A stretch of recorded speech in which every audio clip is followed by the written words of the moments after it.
Hey guys, in today's video we're going to be talking about three main things. Okay, first we're going to be talking about the direction that Fortnite's taking as a whole. Secondly, I want to talk about what direction specifically Creative's taking and the direction that I feel it's going to head into as a result of the new Discover tab, which I'm going to be switching here pretty soon. And thirdly, talk about the possibility of full-on creative organizations in the game happening, similar to what you see in games like Minecraft.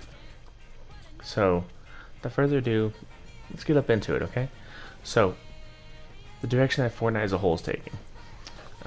We recently had some more developments happen where talking about the Apple versus Epic lawsuit, or Epic versus Apple, if you know, technicalities matter.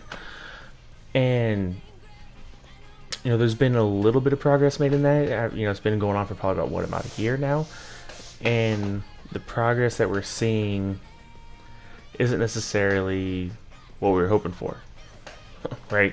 By this time, everyone was hoping, oh, the lawsuit should be done, should be settled. We'd have Fortnite back on mobile devices and on tablets and whatnot, and we're still not there. That's fine. Per se, but at the same time, it's getting to the point to where once it's all settled and Fortnite is allowed to be back on Apple devices and mobile devices in general, because Google's also, I know Apple and Epic are the two names in the lawsuit, but realistically, it's not on mobile anywhere. So Google's kind of, I'm sure just sitting back watching, seeing what's going on. So once that's all settled and it's back on, I think it's going to be so far down the road that no one's going to care anymore. But realistically, what all this is going to help contribute to is creators getting more from the supported creator, and later on down the road. So let's talk about this Discover tab. I've been scrolling through it for a second here, and it's a mess. It's the only way I can put it. It's a mess.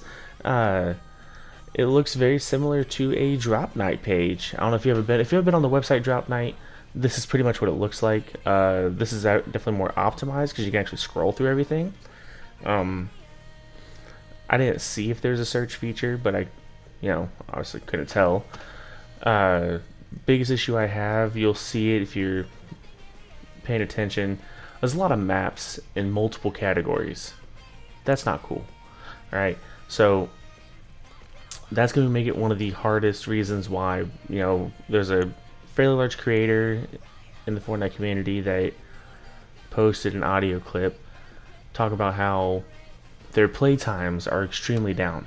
The amount of players they're getting in lobbies are just kaput because of this.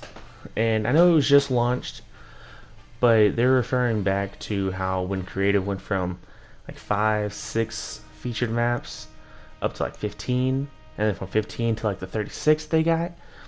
Every time they've increased the amount of featured maps, it's made it to where people get less and less available players in their maps. Not just because it's harder for maps to find, harder for people to choose and decide what they want to play. And the creator was correct. They said people only want to play what's directly in front of them when you load it to the Creative Hub. I personally feel that Creative's going in the direction that the hub's going to be gone soon. I fully believe the hub's going to be gone. It'll still be an island that you can create on, just like the block's still an island for some reason. I'm still hoping that they bring that back, but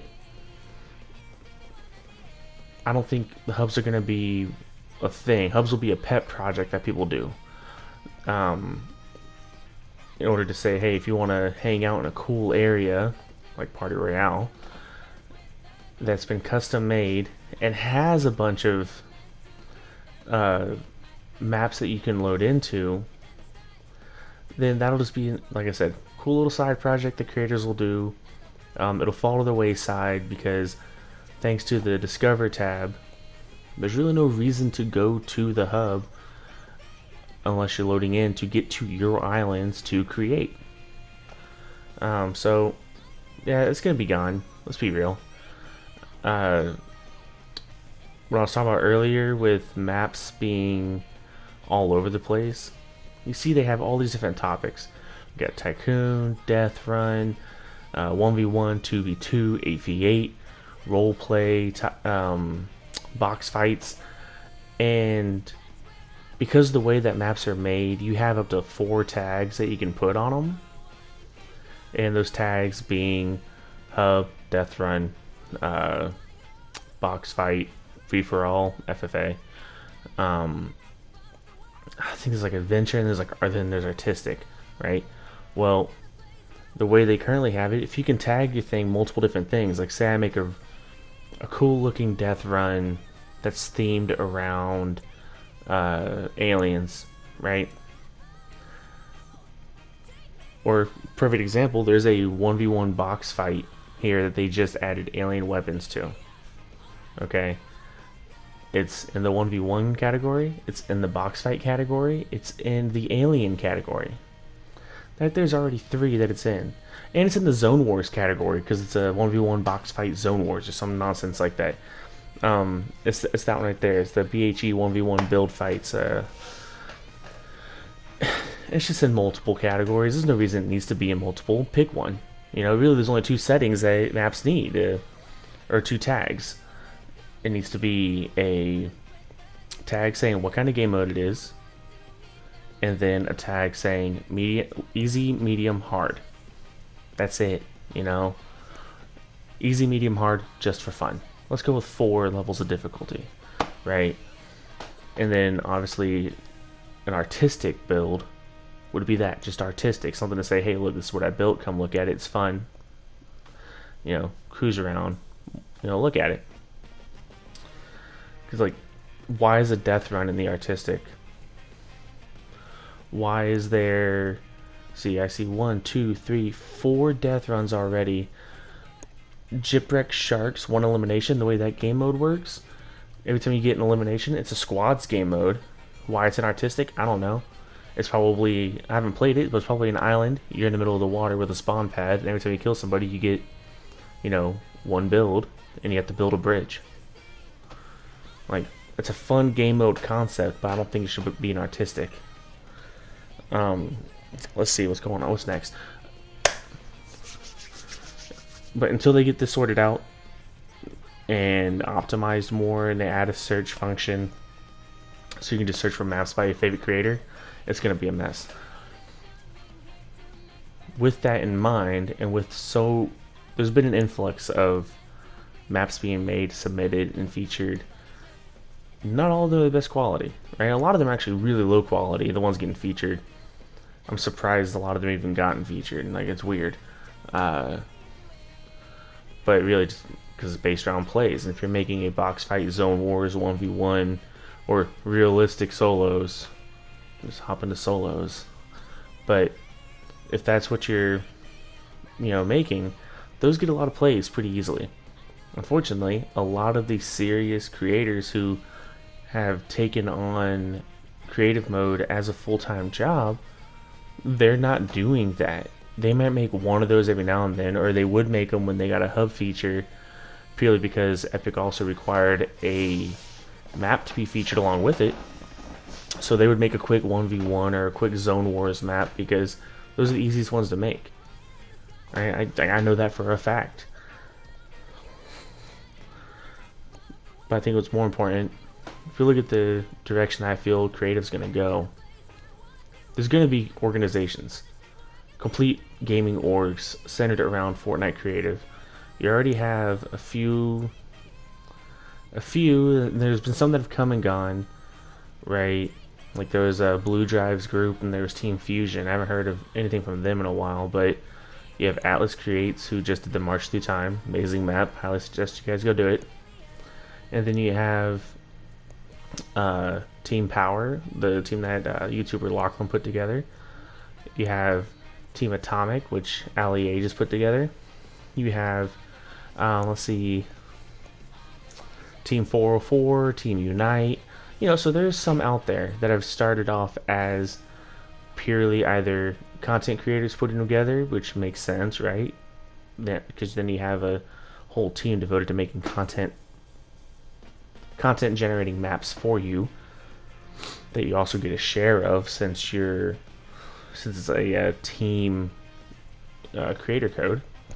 It's advantageous for both, right? Because they already have an audience.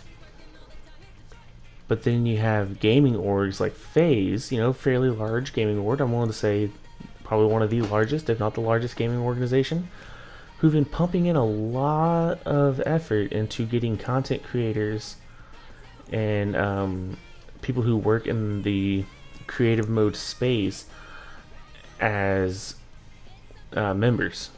And I think it's just because they saw the direction everything was going and they're cool with it, right? So they wanted to expand, they wanted to hop on before all of them start forming. Because if you look in games like Minecraft, like I said earlier, the number one thing you see when you go into the Minecraft store are different skins, texture packs, and worlds that people make, right? Those are made by teams. It's not made by individuals. And I think you're going to see that happen where creators, map makers, consolidate themselves on their own in order to up their chances and get more of a possibility of getting featured to be able to earn money off of this and split it. I mean, that's logically the best route to go. And I think the whole reason why they gave us this Discover tab, as much of a mess as it currently is, they gave us this Discover tab. They're going to optimize it better. It was released with a week left in the season. A week and a half, 2 weeks-ish, right? Because it's currently, let's see, the date is currently September 2nd. We have 10 days left in the season at time of recording this video. Why would they roll something like this out this late and this close to the start of a new season? If not because they have big plans for it, right? They're going to change things with it. Don't be surprised if in the next week they change something. There's no new updates planned before the end of the season, but I wouldn't be surprised if they implemented some kind of hot fix. Like, if you watch the scroll through, you see that my cursor keeps jumping back to the beginning. That's something that needs to get optimized to be fixed. Anyways, where was I going with that? So the gaming orgs. Oh, direction of Fortnite. When Epic adds something new to this game, don't look directly at it. Look at what it can be. Because that's what Epic's trying to set you up for, right? They gave us initially I've said it before in videos past, how they like to take assets, rework them, bring them as something new, right? Hop rocks or impulses to hop rocks to shockwaves to bouncers. That progression right there, right? Launch pads to steam vents to those little vents that Kevin left around in Chapter 1. All progression, all similar assets. Don't worry. Epic has plans. And it's been Tim Sweeney said in the past, this video is about to be 20 minutes long, I bet. Tim Sweeney, the CEO of Epic Games, said in the past he wants Fortnite to be a platform and not just a game. What does that mean? It means that he wants people to be able to load into Fortnite, right? Be a one-stop shop where you're like, hey, what games do you play? Oh, I play RPGs. Okay, cool. Once modding gets brought in, people will have full RPGs made.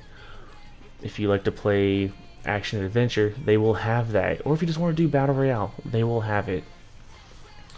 To where, think Second Life, think the Oasis from Ready Player One, right? So their plan is to make it like the Oasis from Ready Player One, to where you can do any and everything with the exception of a Google search from Fortnite. But then the way they want people to make money is similar to that of Second Life. The whole point of Creative 2.0 and bringing in modding is so people can make their own assets and eventually get to the point of being able to sell said assets and collect money from that. Why would Epic Games want to go through this lawsuit of Apple if not to prevent having to give a cut to somebody else outside of themselves?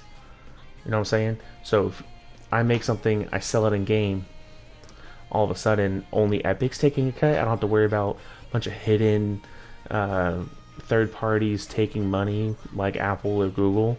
Only have to worry about Epic Games getting their share, just like with the supporter creator code. Now, with that in mind, I imagine the profit sharing on that will be a lot larger for creators because you're literally creating the assets. And I think that's why they've gone so far to include so many more fan developed concept skins, right? We've seen quite a few of those get actually made into real skins as of late, right? There's a few that were really popular in the past that Epic kind of did as like just a nod saying, hey, yeah, you know, we are watching the community, we have been looking on Reddit, but now it's become more of a, ooh, I wonder who's going to get the next concept skin in the game. And I think they're doing that to encourage more people to play around with making concept skins, get more people interested in using things like Blender and other asset creation tools, so that way when it comes time for modding, they will be able to actually create their own skins and sell them in game.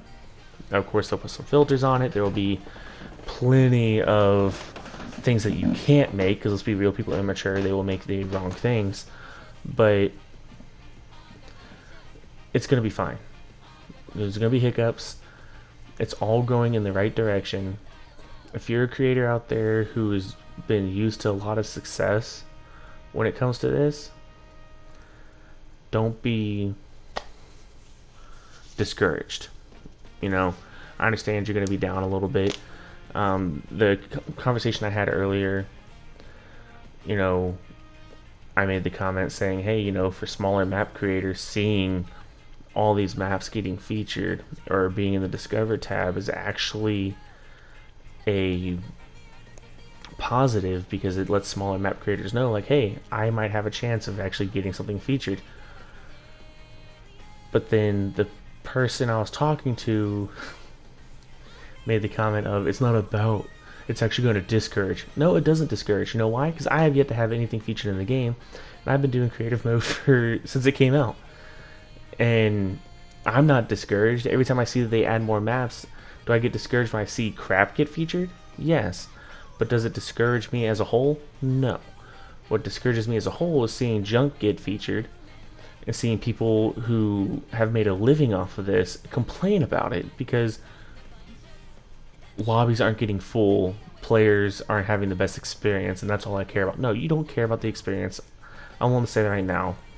You care about the amount of players playing your maps who are going to hit triangle, Y, Q, I think it is on PC, to automatically use your supported creator code. That's really what everyone's worried about. That's what everybody's concerned with.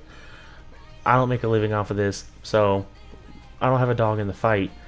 That's why I'm willing to say, call it out with what it is. You know, it's greed. Even if you don't want to admit it, fine, that's cool.